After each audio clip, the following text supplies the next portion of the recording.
Message का messenger पर message का नहीं बनबो मलकान किए ऑनलाइन रहबो। के सब सुनने छियै? एक बार हाथ उठाओ तो सब गोटे सुनने छियै। क्या बात है, कनी सब गोटे ताली बजा के। मैसेंजर पर मैसेज का मैसेंजर पर मैसेज का नहीं बनबो मलकान किए ऑनलाइन रहबो।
के हिसाब से गीत के बड़ा सुंदर रिस्पांस भेटल हमरा सब गोटे के।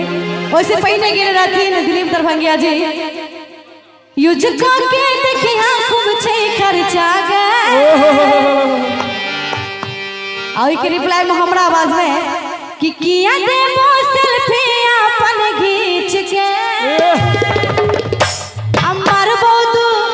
थापर कान के खींच के नहीं तो घींच का तक कोनो बात नहीं, फेसबुक पर डाउनलोड कर लेवे। हे भगवती आई गीत में जे दोनों हाथ ऊपर उठा के ताली नहीं बजाबे ओकर मोबाइल के डाटा डेली समाप्त हो जाए बिना यूज के ने। एक बार उठेबे दोनों हाथ अब ताली के सॉन्ग कि किया देबो सेल्फी अपन खींच के मारबो झूठा पर कान के खींच के किया देबो सेल्फी अपन खींच के मारबो झूठा पर कान के खींच के और पढ़बै लिखबै ओना एक भाई छल के दोनों आदमी आवाज में कने गइयो ना बेसी निक लागते है। इनका से आग्रह करब अगर जेंट्स वाला गीत याद हुआ तो कह सके छी कि किया देबो सेल्फी अपन खींच के अमर बोदू था पर कान के खींच के और की पढ़ी है लिखी है जो कुछ बनी है पढ़ी है लिखी है जो कुछ बनी है तखन इम घर अबिया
कि पहिने चला तू अपन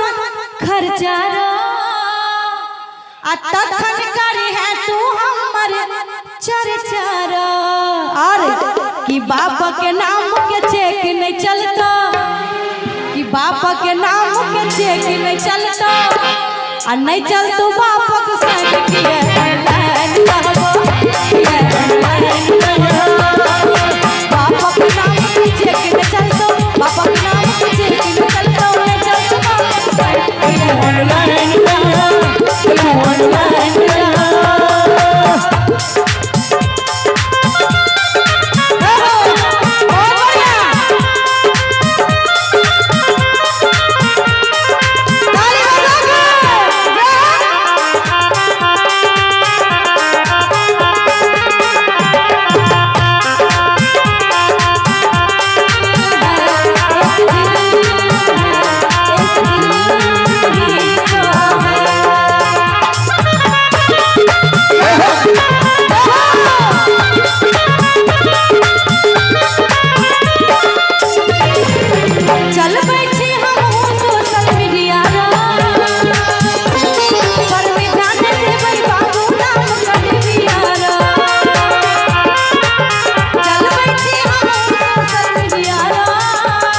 एगो लड़की कहे छी लड़का से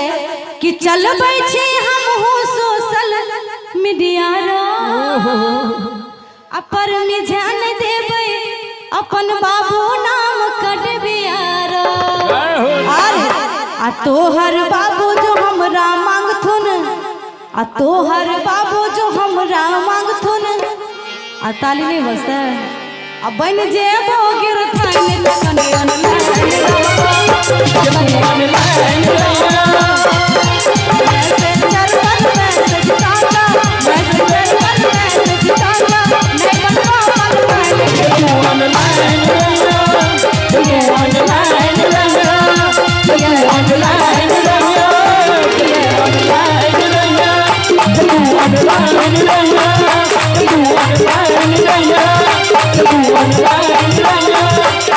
Online